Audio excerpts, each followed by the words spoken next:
जय भीम, जय भारत, जय संविधान।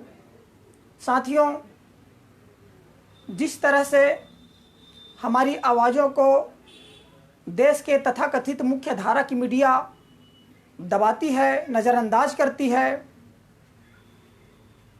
फिर सोशल मीडिया आया, फेसबुक, ट्विटर, इंस्टाग्राम आया, हम लोगों ने वहाँ पर अपनी उपस्थिति दर्ज कराई। वहाँ पर हम भी अपने समाज के ऊपर होने वाले अत्याचार, उत्पीड़न की खबरों को पोस्ट करने लगे, मुद्दों को उठाने लगे। अब स्थिति ये हो गई है कि जो दमन के वीडियो आते हैं, फ़ोटो आते हैं, अत्याचार से संबंधित फ़ोटो वीडियो आते हैं, और जब हम उसको फेसबुक में पोस्ट करते हैं तो वहाँ हमें ब्लॉक कर दिया जा रहा है। और मैं देख रहा हूँ जब से CAA लागू हुआ है उसके बाद से मुझे 5 बार ब्लॉक किया गया है। साथियों, ये जो लोकतंत्र में जो जनता की आवाज़ है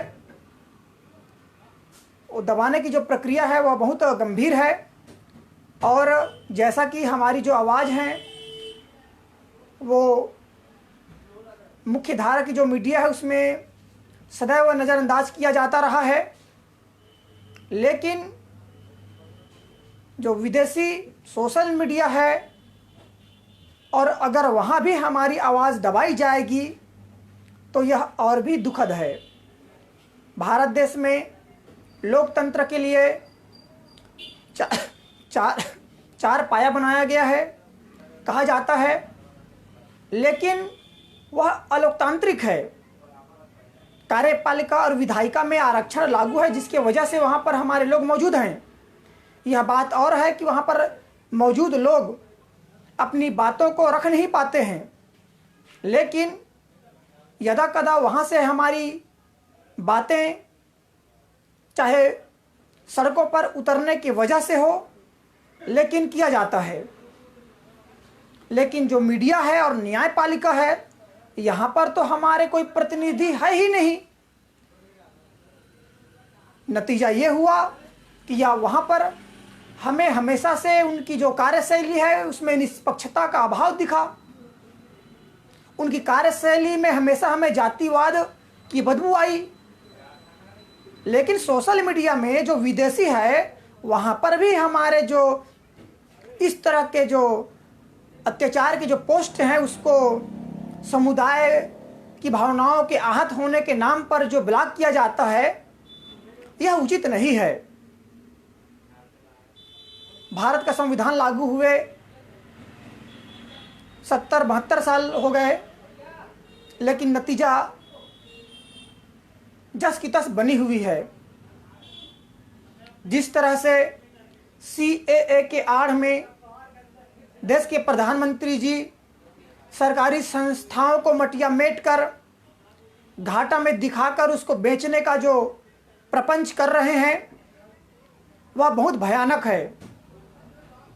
हमारे आसपास में जब कोई नेता चुनकर जाते हैं, ये बात और है कि वो आरक्षित ही होते हैं, हमें बहुत खुशी होती है। हम दुनिया को बताते हैं कि हमारे बगल में हमारे रिश्तेदार आरक्षित निर्वाचन क्षेत्र से ही चुनाव जीता हो, लेकिन जीता है। हमारे आसपास अधिकारी कर्मचारियों की जब नियुक्ति होती है तो हमें बहुत खुशी होती है, लेकिन ये लोग कुर्सी में बैठने के बाद जिस तरह से अपने समाज को नज़रअंदाज करते हैं वह समाज के लिए बहुत दुखद है। साथियों, इनके चुप्पी और निकम्मेपन के ही कारण आज हमारे समाज के ऊपर अत्याचार की जो घटनाएं हैं और बढ़ रही है।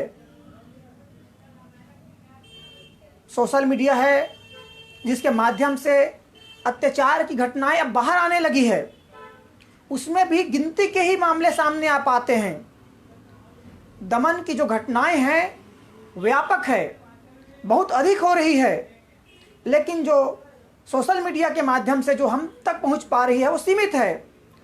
फिर भी वो लोकतंत्र के लिए खतरा है। जिस देश में न्याय के लिए न्यायपालिका बनाया गया है वहाँ पर एक खास जाति के ही लोगों की बोलबाला है, वहाँ से हम निष्पक्षता की उम्मीद कैसे करें? दिल्ली में हाल ही में हुए दंगों में लगभग 55 लोगों की मृत्यु हो गई और जो दंगाई भाषण देते हैं उनके गिरफ्तारी की बात करने वाले जज की रात ट्रांसफर कर दिया गया। क्या इस देश में हाई कोर्ट और सुप्रीम कोर्ट में एक ही जज ऐसे हैं जिन्हें उस दंगा में पीड़ितों का दर्द दिखा? क्या कोई स्वतः संज्ञान नहीं ले सकते हैं? क्या सबको डर है कि अगर वह स्वतः संज्ञान लेंगे तो उन पर कोई कार्यवाही हो जाएगी?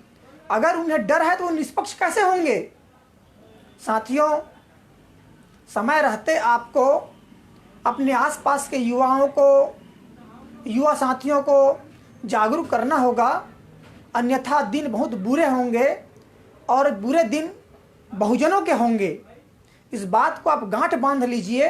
अगर आज आप सुरक्षित हैं, इसका यह मतलब नहीं कि कल भी आप सुरक्षित रहेंगे।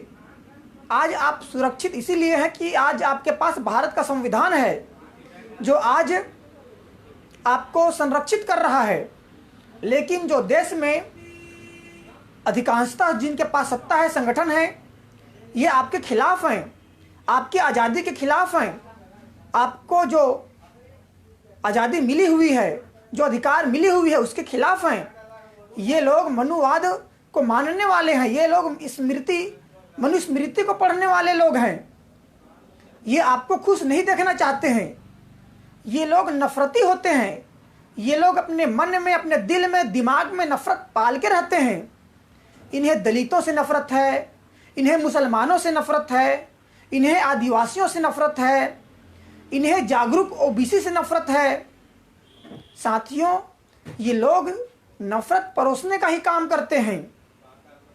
आपको समझना होगा, ऐसे नफरतों से कब तक आप सुरक्षित रहेंगे? मेरा मानना है जब तक भारत का संविधान रहेगा तब तक आप सुरक्षित रहेंगे। बाकी जलते घर को देखने वालों, फूस का छप्पर आपका है।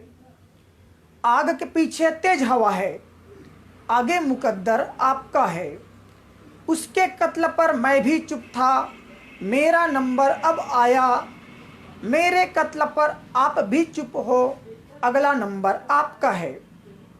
आप देखे होंगे जिस तरह से सरकारी संस्थाओं को बेचने का काम किया गया नरेंद्र मोदी जी के प्रथम कार्यकाल में, तो दूसरे सरकारी संस्थाओं को लगा होगा कि हम सुरक्षित हैं।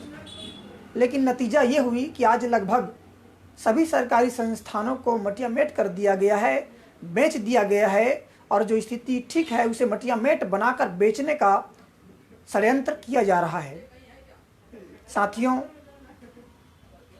अगर हम अपने लोगों को उनके ऊपर होने वाले अत्याचार, उत्पीड़न की घटनाओं को, उनके अधिकारों में होने वाली हकमारी को नहीं बतलाएंगे तो और कोई दूसरा आपको बतलाने के लिए नहीं आएगा। मैं उम्मीद करता हूँ आप जागरूक होंगे। जय भीम, जय भारत, जय संविधान।